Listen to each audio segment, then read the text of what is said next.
66 juta tahun yang lalu, sebuah asteroid sebesar Gunung Everest sedang melaju di jalur tabrakan yang mematikan dengan bumi. Hantamannya begitu dahsyat, hingga memusnahkan reptil raksasa paling mematikan yang pernah berkeliaran di planet kita. Namun, dinosaurus tidak mati hanya karena satu ledakan besar. Tidak. Mereka menghadapi akhir yang lambat dan menyakitkan.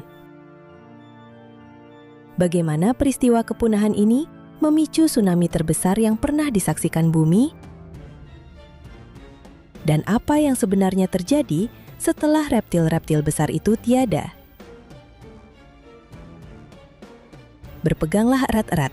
Kami akan membawa Anda dalam perjalanan paling epik dan mematikan dalam hidup Anda. Asteroid pengakhir zaman dinosaurus ini sungguh mengerikan. Tidak hanya berdiameter sekitar 10 km, tetapi juga bergerak sangat cepat. Antara 10 hingga 30 km per detik. Pada titik ini, ia adalah bola api yang membara saat meluncur turun ke bumi. Udara di depannya terkompresi dan memanas hingga suhu yang tak terbayangkan. Sesaat sebelum tumbukan, asteroid itu mungkin sama panasnya dengan permukaan matahari. Begitu memasuki atmosfer kita, batu luar angkasa raksasa ini hanya butuh beberapa detik untuk mencapai permukaan bumi dan mengubah jalannya kehidupan untuk selamanya. Saat asteroid itu menghantam bumi di lepas pantai yang sekarang kita kenal sebagai Meksiko, ia melontarkan puing-puing dalam jumlah besar ke udara. Gelombang kejut yang dahsyat membunuh segala sesuatu yang dilaluinya, dan dari sini keadaan menjadi semakin buruk. Ledakan dahsyat ini melontarkan kepingan permukaan bumi ke atmosfer. Dan beberapa menit kemudian, potongan kaca dan batu yang sangat panas menghujani kembali bumi. Sebagian puing bereaksi dengan atmosfer, menyebabkan hujan asam yang berlangsung selama bertahun-tahun. Daratan terbakar hebat. Kebakaran yang disebabkan oleh dampak dahsyat ini menyebar ke seluruh benua layaknya api neraka, membunuh semakin banyak kehidupan yang dilaluinya.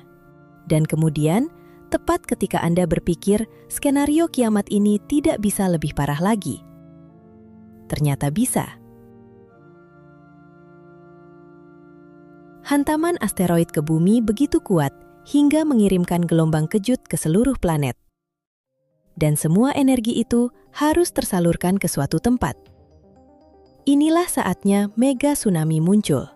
Dinding air setinggi lebih dari 10 meter berpacu melintasi lautan. Ini bukan tsunami biasa. Ini adalah gelombang yang mencengangkan, 30.000 kali lebih kuat dari apapun yang kita lihat hari ini. Saat gelombang mengerikan ini menyebar melintasi Atlantik Utara dan Pasifik Selatan, garis pantai tak punya harapan untuk bertahan. Gelombang itu menghantam dengan kekuatan sedemikian rupa hingga menghancurkan dan membentuk kembali benua. Jika Anda berada di sana untuk menyaksikan kehancuran apokaliptik ini, ya, Anda sama sekali tidak akan selamat. Tapi beberapa dinosaurus selamat. Ya, mereka yang berada jauh dari titik pusat ledakan tidak langsung musnah. Mereka tidak hangus oleh kebakaran hebat dan berhasil menghindari sapuan mega tsunami. Tapi tetap saja, nasib mereka sudah ditentukan. Saat debu mulai turun, itu adalah awal dari musim dingin nuklir. Meskipun bukan senjata nuklir penyebabnya, efeknya sama saja. Jumlah puing yang sangat besar di udara menghalangi sinar matahari selama berbulan-bulan, bahkan mungkin bertahun-tahun. Bumi tiba-tiba menjadi tempat yang dingin dan gelap. Dan para dinosaurus tidak siap untuk itu. Saat suhu anjlok dan kebakaran melepaskan sejumlah besar gas rumah kaca, iklim berubah drastis. Tanaman tidak dapat melakukan fotosintesis, dan sebagian besar mulai mati. Hal ini merusak rantai makanan, dan membuat kelaparan banyak hewan yang selamat dari dampak awal. Dan ingat hujan asam tadi? Itu berlangsung selama beberapa tahun, menambah kerusakan pada ekosistem. Lautan menjadi terlalu asam bagi kehidupan laut. Sebagian besar spesies laut tidak punya waktu untuk beradaptasi dengan perubahan drastis seperti itu. Kondisi keras yang berkepanjangan ini, bersama dengan ledakan awal, mendorong sekitar 75% kehidupan di bumi menuju kepunahan. Kabar baiknya adalah, ini termasuk T-Rex yang mengerikan.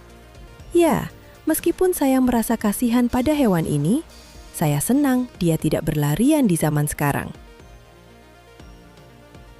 Ketika dinosaurus terakhir mengembuskan napas terakhirnya, bumi menjadi tempat yang kosong dan hancur, dingin dan asam. Jadi, kapan keadaan kembali normal? Ya, begini masalahnya. Keadaan tidak pernah kembali normal. Setidaknya tidak normal seperti era dinosaurus. Bumi tidak membangun kembali dirinya seperti semula, melainkan menciptakan ulang dirinya menjadi sesuatu yang baru. 1000 tahun kemudian, planet ini mulai pulih dari musim dingin pasca apokaliptik. Masih dingin dan makanan masih langka. Tetapi kehidupan siap untuk bangkit kembali. Di dunia liar yang baru ini, beberapa makhluk kecil berbulu mulai berlarian. Di antara tanaman pertama yang muncul kembali adalah pakis. Tanaman ini benar-benar tumbuh subur setelah bencana tersebut. 100.000 tahun kemudian, bumi mulai menjadi sedikit lebih hidup. Makhluk seukuran rakun mulai mempopulasi kembali benua. Dan lautan sekali lagi dipenuhi kehidupan. Maju cepat ke sekitar 10 juta tahun kemudian, bumi akhirnya telah memulihkan keanekaragaman hayatinya. Hanya saja, ini bukan bumi yang sama seperti dulu. Sekarang adalah zaman mamalia. Ya, setelah dinosaurus punah, mamalia sedang naik daun. Mamalia, bersama dengan burung dan tanaman berbunga, kini menguasai planet ini. Ya, bumi tidak pernah kembali ke wujud lamanya setelah dinosaurus terakhir mati.